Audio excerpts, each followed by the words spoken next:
오늘도 주일 아침 예배 시간에 잘 오셨습니다. 우리 모두 일어나셔서 아무도 예배하지 않는 그곳에서 찬양하며 하나님께 예배드리겠습니다.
주의 보혈로 덮어지게 하소서. 내가 서리고 주의 거룩한 곳 되게 하소서. 주의 향기로 물들이소서.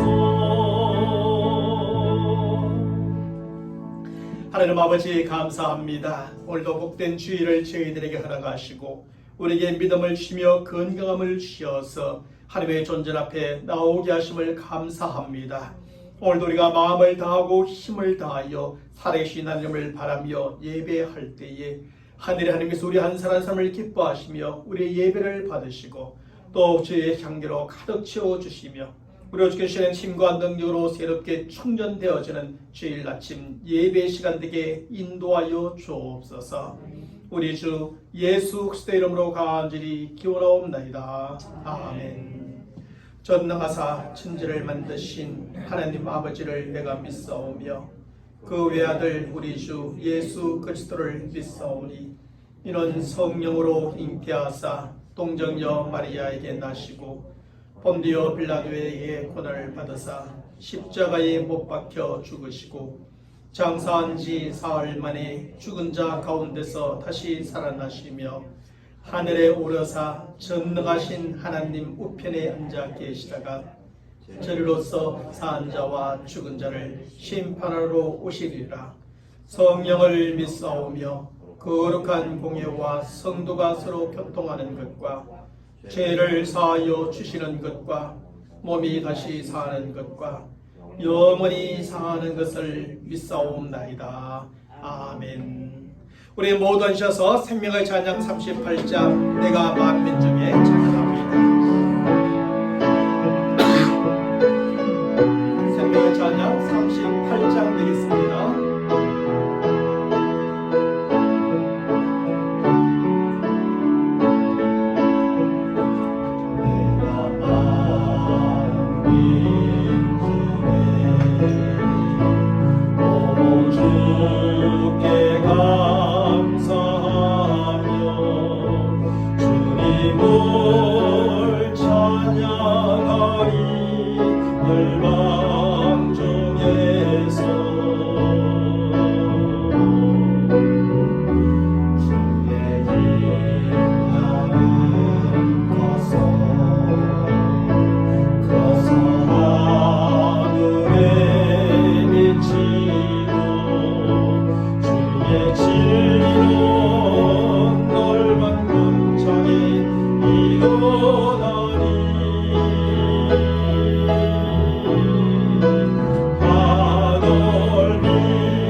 그들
우리 예수와의 찬송가 134장 나은 날 꿈속을 헤매며 찬양합니다. 134장입니다.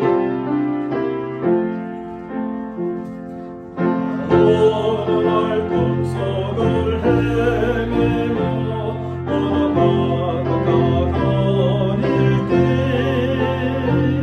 그 갈릴리 오시니 따라도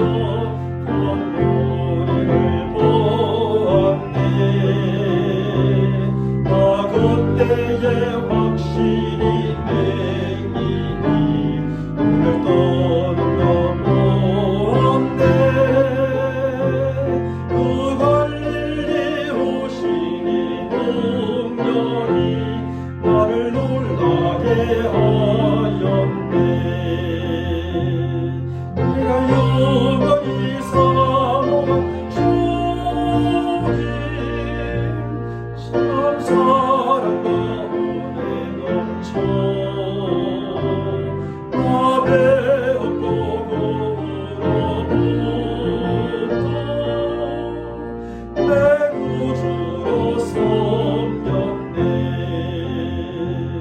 그 사랑의 눈빛과 온선은 나는 잊을 수 없겠네. 갈릴리 오시니 그때에 이 죄인을 향하여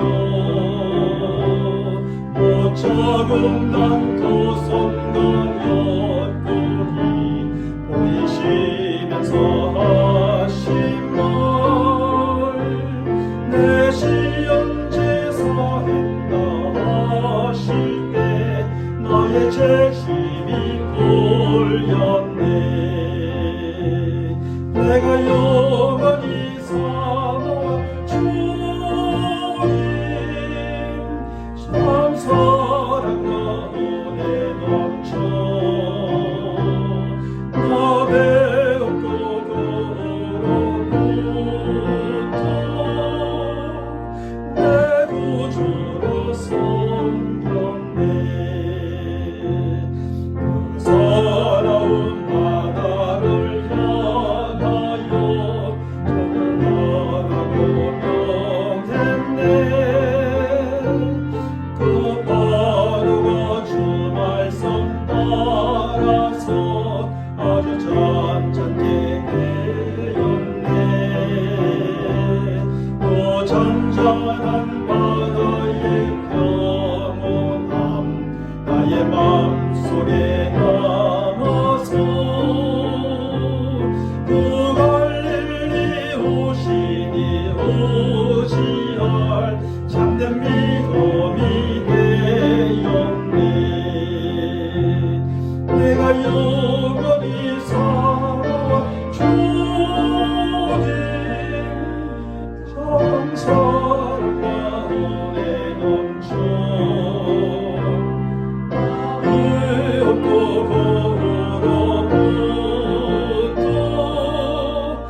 주께서 명하신 복음을 힘써 전하며 살 동안 그 갈릴리 오시니 내 맘에 항상 계시기 원하네.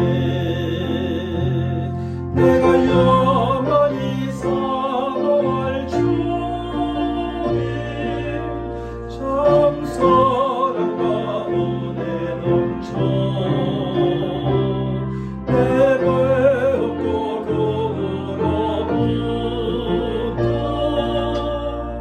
내 구주로 섬겼네. 오늘 하나님의 말씀을 보겠습니다. 하나님의 말씀은 창세기 37장 1절로 11절까지 말씀이 되겠습니다. 제가 여러분들에게 봉독해 드립니다. 야곱의 가나안 땅 곧 그의 아버지가 거류하던 땅에 거주하였으니 야곱의 족보는 이러하니라. 요셉이 17세의 소년으로서 그의 형들과 함께 양을 칠 때에 그의 아버지의 네 아내들 비라와 실바의 아들들과 더불어 함께 있었더니 그가 그들의 잘못을 아버지에게 말하더라. 요셉은 노년에 얻은 아들이므로 이스라엘이 여러 아들들보다 그를 더 사랑하므로 그를 위하여 채색 옷을 지었더니 그의 형들이 아버지가 형들보다 그를 더 사랑함을 보고 그를 미워하여 그에게 편안하게 말할 수 없었더라. 요셉이 꿈을 꾸고 자기 형들에게 말하며 그들이 그를 더욱 미워하였더라. 요셉이 그들에게 이르되 청하건대 내가 꾼 꿈을 들으시오. 우리가 밭에서 곡식단을 붓더니 네 단은 일어서고 당신들의 단은 네 단을 둘러서서 철하더이다. 그의 형들이 그에게 이르되 내가 참으로 우리의 왕이 되겠느냐, 참으로 우리를 다스리게 되겠느냐 하고 그의 꿈과 그의 말로 말미암아 그를 더욱 미워하더니 요셉이 다시 꿈을 꾸고 그의 형들에게 말하여 이르되 내가 또 꿈을 꾼적 해와 달과 11별이 내게 절하더이다 하니라. 그가 그의 꿈을 아버지와 형들에게 말하며 아버지가 그를 꾸짖고 그에게 이르되 내가 꾼 꿈이 무엇이냐, 나와 내 어머니와 내 형들이 참으로 가서 땅에 엎드려 내게 절하겠느냐. 그의 형들은 시기하되 그의 아버지는 그 말을 간직해 두었더라. 아멘. 성경에 보면 하나님이 나오고 다양한 우상들이 등장하는 것을 보게 됩니다. 그 중에 대표적인 우상들은 금송아지 신상, 바알 신상, 아세라 목상, 그리고 다곤 신상과 같은 다양한 우상들이지요. 그러면 하나님과 이러한 우상들을 비교할 때 가장 큰 차이점이 무엇일까요? 성경은 이사야 46장 5절로부터 7절의 말씀에서 이러한 우상들에 대하여 잘 가르쳐주고 있습니다. 우리 함께 말씀을 읽어보겠습니다. 너희가 나를 누구에게 비기며 누구와 짝하며 누구와 비교하여 서로 같다 하겠느냐. 사람들이 주머니에서 금을 쏟아내며 은을 저울에 달아 도금장이에게 주고 그것으로 신을 만들게 하고 그것에게 엎드려 경배하며 그것을 들어 어깨에 메어다가 그의 처소에 두면 그것이 서 있고 거기에서 능히 움직이지 못하며 그에게 부르짖어도 능히 응답하지 못하며 고난에서 구하여 내지도 못하느니라. 하나님께서는 이 말씀을 통해 하나님과 또 세상 사람들이 믿는 우상을 비교하며 말씀해 주고 있습니다. 여기에서 하나님은 우상들의 특징에 대하여 무엇이라고 가르쳐 주고 있습니까? 먼저 우상이란 사람이 만든 존재에 불과하다고 가르쳐 주고 있습니다. 재주가 있는 장색들이나 또 어떤 기술자들이 금이나 은을 부어 만들거나 나무와 돌을 조각하여 세워놓은 것이 바로 우상이라고 가르쳐 줍니다. 다음으로 우상이란 죽은 존재에 불과하다고 가르쳐 주고 있습니다. 그래서 우상들은 스스로의 힘으로 능히 움직이지 못하고 눈이 만들어져 있어도 보지 못하며 귀가 있어도 듣지 못하고 입이 있어도 말하지 못하는 것이지요. 사람이 어깨에 메고 옮겨주면 겨우 조금이라도 움직여줄 수 있고 아무리 부러지져도 능히 응답하지 못하고 사람을 고난에서 구원해내 줄 수도 없는 존재가 바로 우상이라는 것입니다. 하지만 하나님은 어떤 분이십니까? 하나님은 스스로 존재하는 분이라고 가르쳐 줍니다. 하나님은 세상에 존재하는 다른 모든 피조물들처럼 누군가의 무엇인가에 의해서 시험을 받은 존재가 아니라 스스로 존재하시는 분으로서 자존자이다. 그렇게 가르쳐 줍니다. 모세가 하나님의 존재에 대하여 물었을 때 하나님께서는 출애굽기 3장 14절의 말씀에서 나는 스스로 있는 자니라고 밝혀주면서 이스라엘 백성들을 만날 때 저들에게 내가 말하는 하나님이 어떤 분이냐 물으면 스스로 있는 자라고 대답해 주라 말씀하셨습니다. 이처럼 하나님은 스스로 있는 분이실 뿐 아니라 하나님은 살아 계십니다. 살아있는 존재의 가장 큰 특징이 스스로의 힘으로 움직일 수 있다는 것이요, 볼 수 있다는 것이며 들을 수 있고 말할 수 있다는 것이겠지요. 죽은 존재는 움직일 수 없습니다. 볼 수 없습니다. 들을 수 없습니다. 말할 수 없습니다. 살아있기 때문에 움직일 수 있는 것이고 들을 수 있는 것이고 볼 수 있는 것이고 말할 수 있는 것입니다.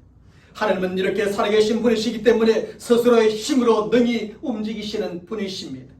세상의 모든 것을 굽여 살펴보시기도 하시고 누군가 부르짖을 때 들으시기도 하시며 응답하시고 고난에서 구원해 주실 수도 있는 분이십니다.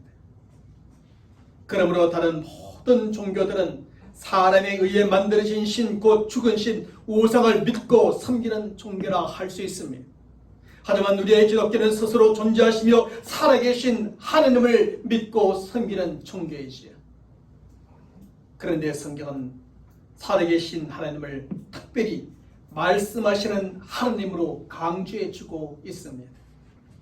왜냐하면 죽은 존재는 말이 없지만 살아있는 존재는 말을 한다는 것이 가장 큰 특징 중에 하나이기 때문입니다. 특별히 성경은 히브리서 1장 1절과 2절의 말씀에서 이렇게 말씀하시는 하나님에 대하여 다음과 같이 잘 가르쳐주고 있습니다. 옛적의 선지자들을 통하여 여러 부분과 여러 모양으로 우리 조상들에게 말씀하신 하나님, 이 모든 날 마지막에는 아들을 통하여 우리에게 말씀하셨으니 이 아들을 만유의 상속자로 세우시고 또 그로 말미암아 모든 세계를 지으셨다고 말입니다.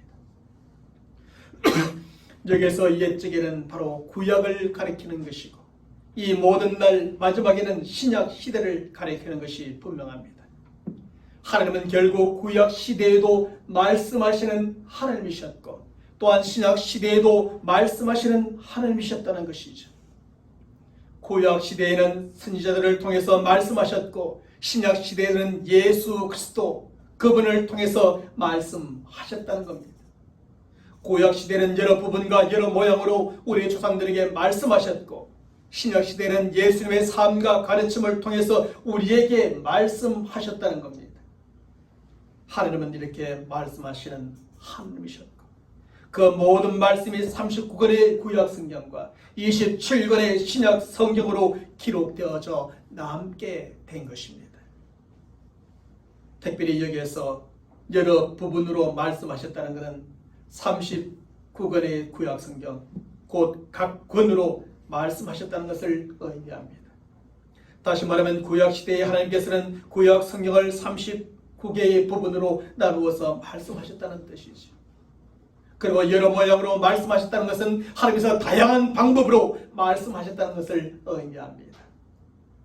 다시 말하면 하나님께서 하나님의 뜻과 계획을 나타내실 때에 다양한 방법으로 말씀하시고 이렇게 성경에 기록하게 하셨다는 겁니다. 실제로 구약 성경에 보면 하나님께서는 다양한 방법으로 하나님의 뜻과 계획을 선지자들을 통해서 말씀하시지요. 때로는 하나님께서 직접 나타나셔서 말씀해 주기도 하셨고 때로는 천사들이나 사자들을 통해서 말씀해 주기도 하셨으며 때로는 꿈이나 이상을 통해 말씀해 주기도 하셨던 겁니다. 사랑하는 성도 여러분, 저 우상과 달리 우리가 믿고 섬기는 하나님은 이렇게 살아계신 하나님이시요 또한 말씀하시는 하나님이십니다. 구약 시대에도 말씀하시는 하나님이셨고 신약 시대도 역시 말씀하시는 하나님이셨습니다. 그러면 오늘날 우리들에게는 어떤 하나님이십니까? 오늘날 이 시대에도 하나님은 여전히 살아계시는 하나님이시요 여전히 말씀하시는 하나님이십니다. 그러면 그 하나님께서는 오늘날 이 시대의 우리들에게 어떻게 말씀하십니까? 오늘날 이 시대의 우리들에게는 살아계신 하나님의 말씀인 이 성경을 통해서 여전히 말씀하고 계시는 것입니다. 그러므로 우리는 이 성경을 통해서 하나님의 음성을 들을 수 있습니다. 성경을 통해서 하나님의 뜻과 계획을 알 수가 있습니다. 옛적의 선자들로 여러 부분과 여러 모양으로 우리 조상들에게 말씀하신 하나님의 그 모든 말씀을 기록해둔 구약 성경 39권을 통해서 말입니다. 이 모든 날의 마지막에 아들로 말씀하신 하나님의 그 모든 말씀을 기록해둔 신약 성경의 모든 말씀을 통해서 여전히 하나님은 우리에게 말씀하고 계시는 겁니다. 왜 우리가 주일 아침마다 나와서 하나님을 예배하며 특별히 하나님의 말씀을 설교라는 이름으로 듣습니까? 하나님은 지금도 살아계시며 하나님은 오늘도 우리에게 말씀하시고 싶은 것이 있고 우리는 하나님의 그 말씀을 듣고 싶어서 이렇게 나와서 설교라는 것을 통해서 하나님의 음성을 듣고자 하는 겁니다. 오늘 하나님은 나에게 무엇이라고 말씀하실까? 하나님은 나에게 어떤 뜻과 어떤 계획을 갖고 계실까? 하나님은 나에게 무엇을 원하시는가?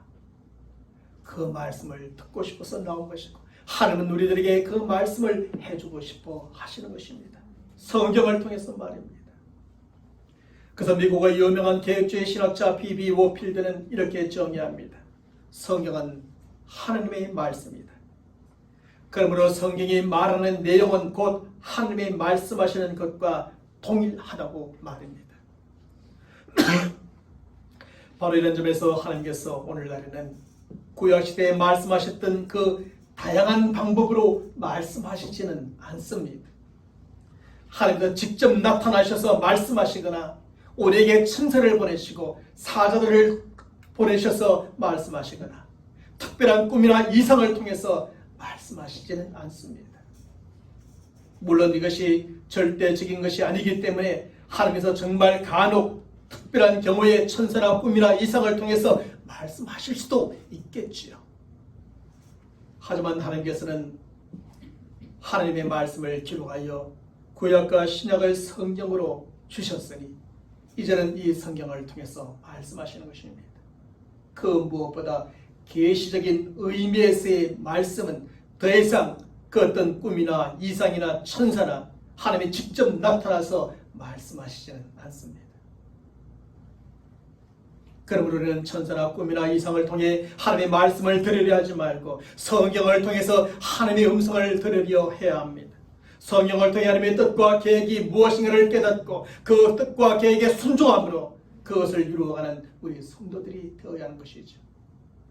만약에 하나님께서 구약시대와 같이 여전히 하나님이 직접 나타나서 우리 각자에게 말씀하신다든지 우리 각자에게 천사를 보내고 썼던 사자를 보내서 말씀하신다든지 우리에게 각각 꿈이나 이상을 보여주면서 말씀하신다면 성경이 필요할까요? 필요치 않을까요? 필요하지가 않는 겁니다. 그러나 구약시대에 그렇게 말씀하셨고 성경으로 기록하셨으며 오늘날 우리들에게 성경을 전해주시고 이 성경을 통하여 하나님께서는 말씀하시기를 기뻐하시는 겁니다. 그리고 우리는 이 성경 안에서 하나님께서 세상을 창조하시고 이 세상의 마지막까지의 모든 일들에 대해서 다 알 수가 있습니다. 근데 바로 오늘 본문의 말씀에서 우리는 꿈을 통해 말씀하시는 하나님을 만나게 됩니다. 구약시대에 말입니다. 하나님께서는 야곱의 아들 요셉에게 꿈을 통해 하나님의 뜻과 계획을 나타내 주시는 것입니다. 창세기 36장과 37장의 말씀에 보면 이삭이 죽은 후에 에서의 족보와 야곱의 족보가 나오게 됩니다. 그리고 그 족보는 한 시대를 마감하고 새로운 시대의 시작을 알려주기 위한 기록임을 우리가 지난 주일에 생각해 보았지요. 결국 에서의 족보와 야곱의 족보는 아버지 이삭의 죽음으로 그의 시대가 마감되어지고 에서와 야곱의 새로운 시대가 시작됨을 알려주는 것입니다. 먼저 창세기 36장의 말씀에서는 에서를 조상으로 하는 새로운 시대에 대하여 한 장의 말씀 안에 아주 간략하게 기록해 줍니다. 그리고 창세기 37장 이후의 말씀에서는 야곱을 조상으로 하는 새로운 시대에 대하여 아주 길게 기록해 주고 있지요. 그 시대는 오늘 본문 2절의 말씀에서 야곱의 족보는 이러하니라 라는 말씀으로 시작하여 창세기 49장 33절의 말씀에서 야곱이 아들에게 명하기를 마치고 그 발을 침상에 모으고 숨을 거두니 그의 백성에게로 돌아갔다라는 말씀으로 끝나는 것입니다. 그런데 이렇게 야곱을 조상으로 하는 새로운 시대가 그 야곱을 중심으로 흘러가지가 않습니다. 오늘 본문의 말씀과 이후의 말씀에 보면 그 시대는 바로 야곱의 아들 요셉을 중심으로 흘러감을 알 수 있습니다. 오늘 본문의 말씀은 야곱의 족보로 시작을 하면서도 바로 그의 아들인 요셉의 이야기로 이어지고 있음을 보게 됩니다. 이것은 야곱을 조상으로 하는 새로운 시대가 앞으로 요셉을 중심으로 흘러가게 될 것임을 보여주는 것입니다. 그리고 여기에서 요셉을 중심으로 흘러가는 새로운 시대가 어떻게 전개되어져 갈 것인가에 대해서 또한 잘 가르쳐주며 시작을 하지요. 어떻게 가르쳐주며 시작합니까? 그것은 구약시대의 하나님의 뜻과 계획을 나타내는 방편 중에 하나였던 꿈을 통해서 나타내 주시는 겁니다. 오늘 본문의 말씀에 보면 요셉은 두 번에 걸쳐서 꿈을 꾸게 됩니다. 요셉의 인생은 하나님께서 그에게 두 번의 꿈을 주시는 것부터 시작되어지고 있음을 보여주고 야곱을 조상으로 하는 새로운 시대가 시작됨을 보여줍니다. 첫 번째 꿈이 무엇입니까? 그 꿈은 오늘 보면 7절의 말씀에서 형들의 곡식단이 요셉의 곡식단에게 절을 하는 꿈입니다. 우리가 밭에서 곡식단을 묶더니 내 단은 일어서고 당신들의 단은 내 단을 둘러서서 절하되이다 라는 것이죠. 두 번째 꿈은 오늘 보면 9절의 말씀에서 하늘의 해와 달과 열한 별이 요셉에게 절을 하는 꿈입니다. 요셉이 다시 꿈을 꾸고 그의 형들에게 말하여 이르되 내가 또 꿈을 꾼 적 해와 달과 열한 별이 내게 절하되이다 라는 것입니다.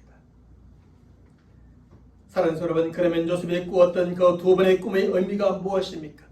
그 꿈의 의미를 이미 우리가 잘 아는 것처럼 오늘 본문 8절의 말씀은 요셉의 형들이 먼저 설명을 해줍니다. 그의 형들이 그에게 이르되 내가 참으로 우리의 왕이 되겠느냐? 참으로 우리를 다스리겠느냐? 라는 것이지. 여기에서 우리는 요셉이 꾸었던 그 두 번의 꿈은 요셉이 저들을 다스리는 왕과 같은 위치에 오르게 되리라는 것을 의미하는 것임을 알게 됩니다. 그래서 첫 번째 꿈은 요셉의 형제들이 그에게 머리를 숙여 절하며 섬기게 되리라는 것이죠. 그리고 두 번째 꿈은 요셉의 형제들뿐 아니라 그의 아버지와 어머니까지도 그에게 머리를 숙여 절하며 섬기게 되리라는 의미입니다. 사랑하는 여러분, 하나님께서는 요셉에게 이런 꿈을 주셨습니다. 그것도 한 번이 아니라 두 번씩이나 꿈을 주심으로 그 꿈을 확실하게 확인시켜 주셨습니다. 그리고 요셉은 그 꿈이 모두 이루어져 결국 애국의 총리가 되기까지 그 꿈을 가슴에 품고 살아가게 됩니다. 하나님께서 요셉에게 그 꿈을 주신 목적대로 7년 동안의 기근에서 애굽의 백성들과 주변의 모든 백성들을 구원해 내기까지 그 꿈을 가슴에 품고 이루며 살아가게 되죠. 특별히 그의 가족을 기근에서 구원해주고 아버지 야곱과 모든 가족들이 애굽으로 이주하여 살 수 있도록 모든 준비를 마치기까지 그 꿈을 가슴에 품고 그 꿈을 이루어 가게 되는 것입니다. 그래야 요셉은 애굽에서 하나님께서 아브라함에게 내가 너로 큰 민족을 이루라는 하나님의 약속과 계획을 성취해내는데 그 기초를 놓게 되어진 겁니다. 하나님은 바로 그것을 위해서 요셉을 사용하고자 그에게 이런 꿈을 주셨고 그 꿈을 이룸을 통하여 하나님의 그 뜻과 계획을 모두 성취하게 되어지는 겁니다. 사랑하는 여러분, 바로 여기에서 우리가 깨닫게 되는 것은 하나님은 꿈을 주시는 분이시라는 겁니다. 하나님은 꿈을 주시는 분입니다. 물론 계시적 의미에서의 꿈을 말하는 것은 아니고요. 우리에게 꿈을 주시고 비전을 주시고 소망을 주시는 분이시라는 겁니다. 하나님께서는 요셉의 나이 17세쯤에 그에게 꿈을 주셨지요. 그것도 단 한 번 스쳐 지나가며 주는 꿈이 아니라 2번씩이나 너무나 분명하게 요셉에게 주셨던 꿈이었습니다. 요셉이 그 형들에게 그가 꿈 이야기를 들려주자 그들은 그의 꿈을 믿지 않았습니다. 도리어 저들은 요셉을 비호하며 창세기 37장 19절의 말씀에서 요셉을 꿈꾸는 자라고 불렀습니다. 형들이 요셉을 이렇게 꿈꾸는 자라고 불렀던 것은 조롱과 비웃음과 비난과 같은 부정적인 의미로 불렀던 별칭이었지요. 절대로 이룰 수 없고 이루어지지도 않을 불가능한 일을 꿈꾸는 헛된 망상가라는 의미에서 저기 꿈꾸는 자가 오는도다 라고 하며 꿈꾸는 자라고 불렀던 겁니다. 하지만 요셉의 꿈은 한여름밤에 지나가는 허황된 꿈이나 이룰 수 없었던 헛된 망상이 아니었습니다. 그것은 그의 개인적인 욕심이나 욕망도 아니었고 인간적인 야망도 결코 아니었습니다. 사실 꿈과 야망은 다른 것입니다. 무엇이 다릅니까? 먼저 야망은 개인의 공명심과 이기심에서 나오는 겁니다. 그러나 꿈은 하나님께로부터 나오는 것이요 하나님께서 주시는 겁니다. 둘째로 야망은 자기만을 위하는 아주 이기적인 것입니다. 그러나 꿈은 공익을 위한 것이요 그래서 대단히 이타적인 것입니다. 셋째로 야망은 현세적이며 일시적이고 한시적인 것입니다. 그러나 꿈은 미래를 내다보는 것이며 영원한 것에 초점이 맞춰져 있습니다. 넷째로 야망은 다른 사람과 경쟁하고 다른 사람을 희생시켜서라도 쟁취하려고 하는 것입니다. 그러나 꿈은 하나님과 함께하며 자신을 희생해서라도 오히려 다른 사람들을 살리려고 하는 것입니다. 만약에 여러분 가운데 누군가가 꿈을 가지고 있다면 그 꿈이 정말로 하나님께서 주시는 꿈인지 아니면 다 개인의 야망인지 생각해 보시길 바랍니다. 많은 사람들이 야망을 가졌으면서 꿈을 가졌다고 말합니다. 그러나 하나님께로부터 나오고 하나님이 주시는 꿈은 그렇지가 않습니다. 꿈과 야망은 이렇게 다른 것입니다. 꿈은 내가 갖고자 하는 것이 아니라 바로 하나님께서 주시는 것입니다. 그래서 부산의 풍성한 교회의 김성범 목사님은 꿈에 대하여 이렇게 잘 설명을 해줍니다. 꿈은 내가 만드는 것이 아니라 바로 하나님께서 주시는 것이며 하나님으로부터 온 꿈은 시간이 지나면 지날수록 더욱더 선명해진다고 말해줍니다. 실제로 야망이 아니라 꿈, 하나님께서 요셉에게 주신 그 꿈은 시간이 지나면 지날수록 더 선명해져 갔습니다. 그리고 요셉은 하나님이 주신 그 꿈대로 이루어지는 삶을 살게 되어지지요. 결국 애굽의 총리가 되어 하나님의 뜻과 계획을 다 이루어드리는 삶을 살게 되는 것입니다. 사랑하는 성도 여러분, 그런데 하나님은 꿈을 주실 뿐 아니라 꿈을 이루어 주시는 하나님이십니다. 성경 오늘 본문의 말씀에서 하나님께서 요셉에게 꿈을 주시는 것부터 시작하고 창세기의 마지막의 말씀에서는 그 꿈이 이루어지는 것으로 맞춰지게 됩니다. 하나님께서는 주시는 꿈은 이렇게 그 꿈대로 반드시 이루어지게 된다는 겁니다. 왜냐하면 하나님은 꿈만 주시고 버려두시는 것이 아니라 그 꿈을 이루어 주시는 하나님이시기 때문입니다. 야베스의 기도라는 책으로 잘 알려진 작가 브루스 윌킨스는 꿈을 주시는 분이라는 책을 또한 썼습니다. 윌킨스는 그 책에서 하나님은 우리에게 꿈을 주실 뿐 아니라 꿈을 이루어 주시는 분이심을 분명하게 말씀을 통하여 잘 가르쳐주고 있습니다. 우리는 요셉의 인생에서 꿈을 주시는 하나님일 뿐 아니라 꿈을 이루어 주시는 하나님에 대해서도 확인할 수 있습니다. 요셉의 전 인생을 보면 하나님께서 주신 꿈을 가진 그에게 제일 먼저 찾아온 것이 무엇이었을까요? 그것은 바로 형들의 미움이요, 시기요, 질투였습니다. 그렇지 않아도 아버지 야곱의 패내로 형들의 미움과 시기와 질투의 대상이 되고 있었는데 그 꿈으로 말미암아 더 큰 미움과 시기와 질투의 대상이 되고 만 것이죠. 형제들의 미움과 시기와 질투로 애굽의 노예로 팔리게 되었고 바로의 친위대장 보디발의 집에 노예의 생활을 하게 되었습니다. 또한 보디발의 아내의 유혹과 모함 그리고 보디발의 오해로 감옥에 갇히기도 하죠. 꿈을 가진 자에게 처음으로 찾아온 것은 바로 이러한 것들이었습니다. 형들의 미움과 시기와 질투, 노예 생활, 그 생활 속에서 끊임없는 유혹과 모함, 그리고 오해를 받는 일들 말입니다. 하나님이 주신 꿈을 가진 요셉, 하나님과 모든 사람 앞에서 참으로 바르게 살고 정직하게 살고 깨끗하게 살고 몸부림을 쳤습니다. 하지만 그에게 당장 찾아온 것은 꿈의 시련이 아니라 견디기 힘든 수많은 고난이 점철되어집니다. 그럼에도 불구하고 요셉은 하나님께서 그에게 주신 그 꿈을 쉽게 포기하지 않습니다. 사실 꿈이 있는 사람은 이루어야 될 꿈이 있기 때문에 그 꿈을 이루기까지 결코 포기하지 않고 끝까지 참고 인내하게 됩니다. 그 꿈을 신 하나님을 믿음으로 그 모든 고난을 잘 극복하고 결국 하나님이 주신 꿈을 이루어가게 되죠. 그런데 요셉이 그 꿈을 이룬 것은 단순히 그의 실력과 성품과 지혜로 이루었던 것이 결코 아니었습니다. 창세기 39장의 말씀에서 성경은 요셉이 어떻게 그 꿈을 이룰 수 있었던가에 대해서 분명하게 몇 번에 걸쳐서 확인시켜주고 있습니다.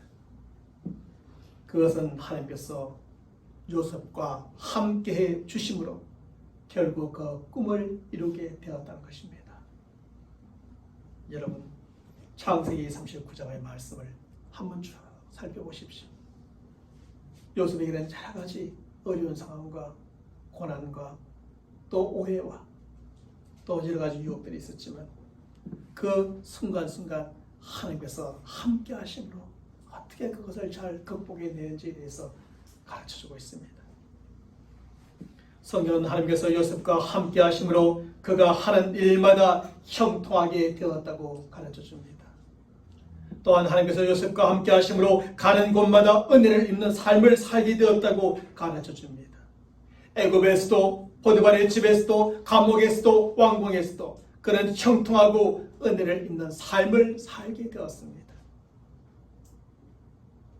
하나님께서 요셉과 함께 하시고 그로 형통하게 하고 은혜를 입게 하심으로 결국 그에게 주신 꿈을 이루어 주셨던 겁니다. 그 하나님은 꿈을 주시는 분이실 뿐 아니라 꿈을 이루어 주시는 분이시라고 합니다. 하나님은 꿈을 주고 내 스스로 그 꿈을 이루어 보라고 말씀하지 않고 항상 함께 하심을 통하여서 하는 일도 형통하게 하고 만나는 사람들에게마다 은혜를 입게 하심으로 결국 이루어 주시는 겁니다. 그것이 바로 하나님이 일하시는 방법입니다. 하나님이 요셉에게 꿈을 주시고 그 꿈을 이루어 주셨던 것처럼 하나님은 지금도 우리에게 꿈을 주시는 분이시요 꿈을 주실 뿐 아니라 꿈을 이루어 주시는 분이심을 믿습니다. 그러므로 우리는 먼저 하나님께서 주시는 꿈을 가진 성도들이 되어야 합니다. 여기에서 꿈은 성경에 기록해야 될 계시적인 의미에서의 꿈을 말하는 것이 아니라 우리 인생 가운데 우리가 이루어내기를 원하는 하나님의 그것을 나의 꿈으로 삼고 살아가는 것을 말합니다. 하나님께서 우리 각 사람이 인생 가운데 이루어가기를 원하시는 그 꿈을 말하는 것입니다. 그리고 어떤 사람들은 꿈이라고 하면 마치 어린 아이들이나 청소년들에게나 필요한 것이라 생각하는데 결코 그렇지만도 않습니다. 하나님께서 말씀하시는 꿈, 하나님께서는 꿈은 나이와 상관이 없습니다. 오히려 하나님께서는 요엘서 2장 28절의 말씀에서 무엇이라고 우리에게 가르쳐 줍니다. 그 후에 내가 내 영을 만민에게 부어주리니 너의 자녀들이 장래일을 말할 것이며 너의 늙은이는 꿈을 꾸며 너의 젊은이는 이상을 볼 것이라고 약속해 줍니다. 다시 말하면 하나님께서 주시는 꿈은 나이와 상관없이 모든 믿음의 사람들에게 성령을 통해서 주신다는 겁니다.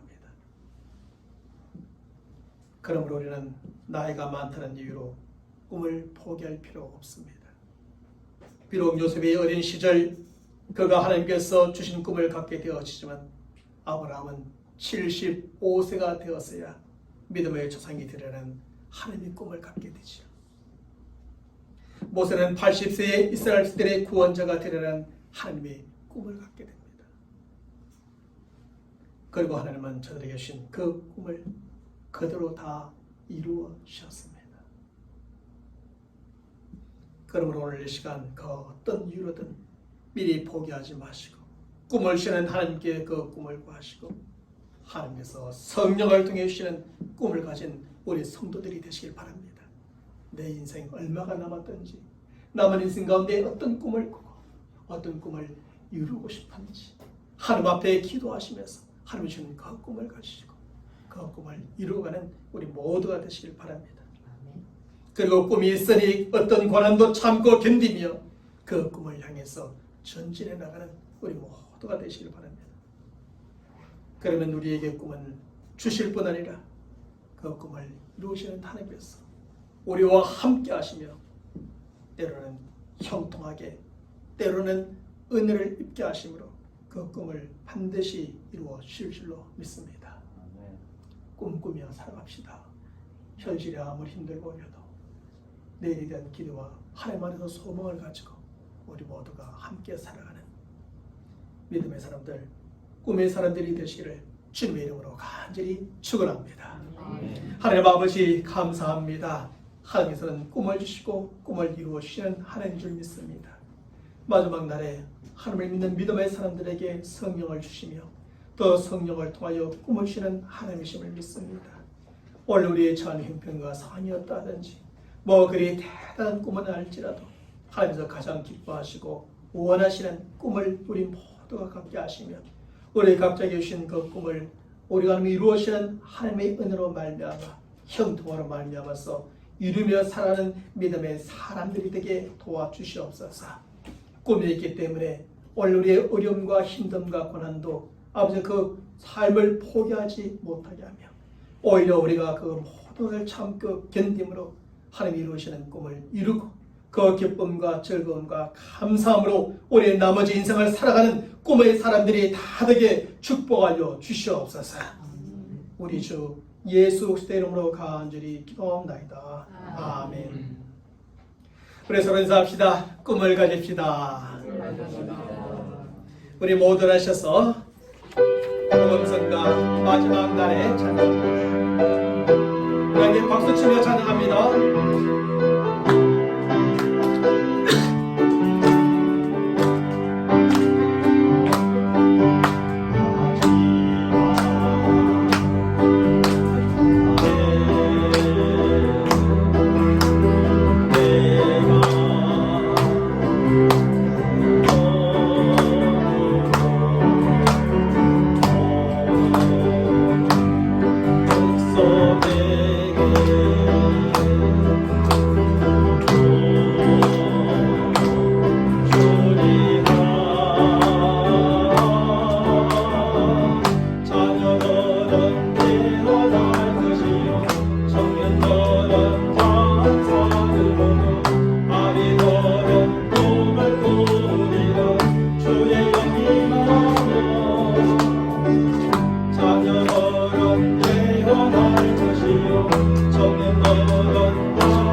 지금은 우리 주 예수 그리스도의 은혜와 하나님 아버지의 무한하신 사랑하심과 성령님의 내주하심과 충만하여 주심이 오늘 하나님의 말씀을 듣고 오늘 이 시대에 어떤 형편과 상황 가운데 살아가든지 또 우리의 나이가 얼마이든지 상관없이 하나님의 영을 받은 자들에게 꿈을 주시고 그 꿈을 이루시는 하나님이신 줄 믿기에 우리의 인생 가운데서 아버지 인생에 하나님이 이루시고자 하시는 그 꿈을 우리가 가지고 이루어내기를 간절히 소망하는 모든 믿음의 사람들 머리 위에 또한 저들이 한 주간의 삶과 간절히 기도하는 기도의 제목들 위에 지금부터 영원토록 함께 있을지어다. 아멘.